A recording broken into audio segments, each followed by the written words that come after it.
Hola, bienvenidos una semana más a la sección de Penny Books con Penny. He cambiado el modo de grabación, lo estoy grabando con el iPad en vez del ordenador. No sé si se ve mejor, se ve peor, no sé, ya veremos.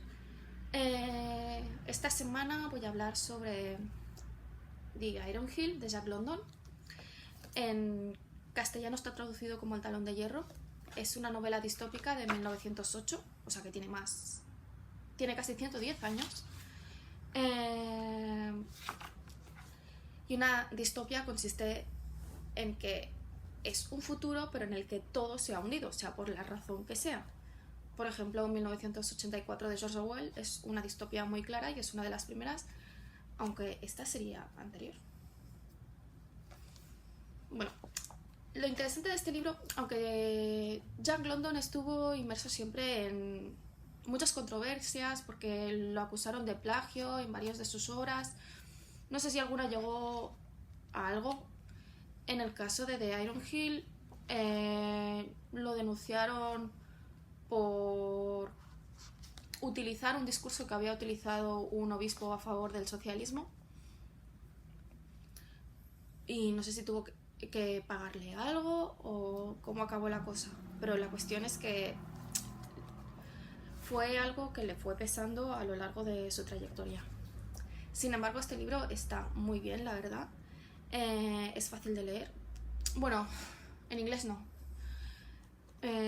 porque utiliza muchas palabras que ya no se usan o que son muy técnicas y es un estilo lingüístico bastante trabajado. No es como leer a Dickens, por ejemplo, o a Austen, porque son aún más anteriores, pero no es como leer las novelas actuales. Sin embargo, aunque se avance más lentamente, creo que vale la pena. Este libro es interesante porque está tratado como si, como si fuese histórico. O sea, hasta 1910, o sea, 1900, principios de 1900, la primera década de 1900, es paralela a nuestra historia, más o menos, y sin embargo evoluciona hacia un punto distinto, con lo que hay veces que no distingue entre la ficción y la realidad, porque como usa datos históricos y cosas que pasaron de verdad hasta 1905 o así, pues claro, puede llevar a confusión si no se sabe sobre ese periodo histórico, pero bueno, para eso está Internet, para sacarnos de confusiones. Eh, la cosa es que de Iron Hill, el talón de hierro, es como se conoce. O sea, los protagonistas son socialistas e intentan promover el socialismo como pasaba a principios del siglo XX, antes de la Primera Guerra Mundial y posteriormente, por supuesto, en el que el movimiento obrero fue avanzando, fue ganando fuerza para intentar cambiar, cosa que consiguió, su situación. Pues en este libro sucede lo mismo. El movimiento obrero está ganando fuerza frente a la oligarquía, que es frente a los monopolios gigantes que hay, que en este caso los más importantes pues pueden ser los telégrafos, puesto que permiten la comunicación, los trenes y las vías ferroviarias, porque permiten el traslado de las mercancías y de las personas. Y los grupos que controlan estos medios de transporte y de comunicación se conoce como la oligarquía o el talón de hierro, tal y como los bautiza el, el protagonista de esta historia, que es Ernest Everhard, quien es un obrero de Inglaterra y que es uno de los principales... No, de Estados Unidos, ahora no me acuerdo. Que es uno de los principales precursores del movimiento y, el libro se supone que lo escribe su mujer, Avis, que formaba parte de la aristocracia, hasta conocer a Ernest y dejarse llevar por sus ideas socialistas y por el cambio que estaba intentando provocar, por lo que que de hecho, por seguirle a él y por casarse con él, su padre y ella lo pierden todo, porque se lo hace, o sea, despiden a su padre de la posición en una universidad muy importante que tenía, los dejan sin sus inversiones en las diferentes empresas que tenían, donde procedía la mayor parte de sus ingresos, con lo que se quedan prácticamente en la calle y tienen que vivir de los ingresos que tiene Ernest como trabajador, como representante sindical, por sus escritos. Entonces la cuestión es que este libro está hecho como si 400 años más tarde, o sea, en 2300 y pico, los gobernantes de entonces encontrasen el manuscrito de Avis y lo publicasen. Entonces hay un forward en el que Anthony Meredith, que es quien se supone que encuentra el manuscrito de Avis, trata sobre el escrito y sobre el valor que tiene. Hay que decir que la oligarquía gana la batalla y sube al poder y está en el poder entre 300 y 400 años, porque eso no lo deja claro, pero la cuestión es que al final, por la corrupción interna, tal y como pasó con grandes civilizaciones como con Roma, se acaba destruyendo a ella misma y los obreros por fin consiguen controlar el mundo. Y entonces, bueno, el movimiento socialista, no solamente los obreros, un investigador de ese nuevo régimen encuentra el manuscrito y lo publica. Y lo que da mucha verosimilitud al libro es que durante el manuscrito, bueno, lo que se supone que es el manuscrito, hay diferentes pies en las páginas que a veces ocupan una página entera, en el que se hace referencia a ese hecho histórico y a veces lo aclaran cuando en el manuscrito no se sabe qué pasó exactamente, pues lo aclaran diciendo que se ha hecho una investigación sobre eso y que el resultado avala la suposición que había hecho Avis en ese momento o no. Y entonces eso le da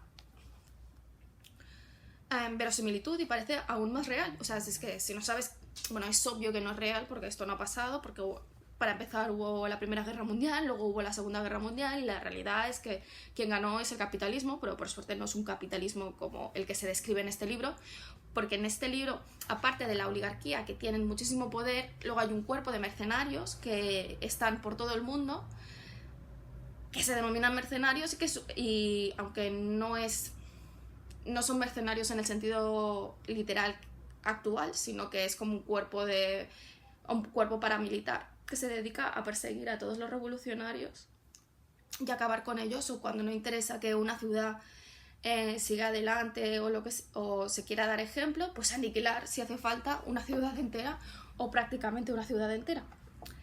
Después, o sea, para mantener el poder dentro de los obreros hay dos categorías distintas. La primera es de la que forman los obreros que forman parte de las industrias más importantes porque son esenciales para el mantenimiento de la oligarquía, que es los maquinistas, los telégrafos, los trabajadores de ciertas industrias que se consideran esenciales para la supervivencia del régimen, pues a ellos les hacen unas ciudades específicas para ellos en las que viven súper bien y así tener aún más control sobre una parte de la población. Pero lo que hace también, o sea, al darles más poder a ellos y tener ellos el 99,99% de la riqueza mundial, pues hace que el restante, que es la mayor parte de la población, viva en la más absoluta pobreza. Pero cuando digo la más absoluta pobreza, me refiero a cómo se vivía en Rusia después de la revolución y antes.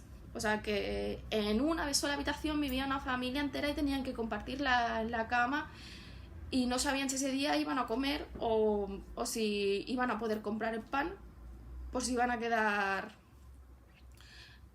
por si había suficiente pan en la panadería, básicamente. Entonces, el movimiento obrero intenta varias revoluciones para sacarlos del poder al inicio de la oligarquía, pero van fallando, obviamente, porque si están 300 años en el poder, pues mal lo han hecho. Bueno, no es que lo hayan hecho mal, o sea, es que han hecho lo que han podido. Es que son menos del 1% de la población luchando contra alguien que tiene todas las de ganar, que tiene todo el poder, que tiene todos los recursos. Entonces el escrito está bien porque describe básicamente el inicio de todo el movimiento obrero y de la formación de la oligarquía hasta antes de la segunda revolución.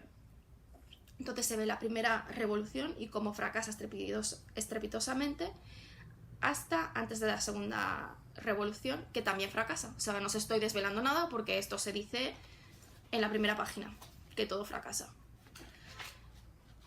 Pero está bien porque la verdad es que es el discurso socialista de Karl Marx, o sea, sin estar corrompido por la aplicación a la realidad que se ha hecho históricamente, bueno, que vemos que hemos visto en los países que lo han intentado aplicar y en los que todavía sigue allí. La realidad es que el socialismo, cuando se ha aplicado, se ha convertido en una dictadura total y absoluta en la que la mayor parte de la población vive reprimida, sin dinero, sin comida, muchas veces con un techo precario encima de su cabeza y además sin que sea su propiedad, por lo que en cualquier momento pueden ser expulsados de allí. Lo que se consigue en este libro 400 años después de que todos los medios de producción forman parte de los obreros, bueno, la descripción del movimiento obrero socialista, de que los obreros consiguen los medios de producción y por lo tanto pueden hacer suyo el producto y por lo que el beneficio es mayor y toda la población tiene acceso al mismo porcentaje de la riqueza y no hay nadie ni por encima ni por debajo, o eso se supone. Claro, la realidad es que tampoco sabemos lo que pasa luego cuando salen de esta dictadura y están en la utopía socialistas. O sea, a lo mejor quien lo escribe es uno que está en la cúpula y se piensa que es así, pero en realidad no es así. Al fin y al cabo, tanto en Rusia como en China, o sea, en el momento que triunfó el movimiento socialista, aunque había mucha parte de la población que estaba sufriendo, ellos hubiesen defendido lo contrario. Bueno, una de las cosas que me gusta más de este libro son realmente los discursos, los diálogos, porque son impresionantes.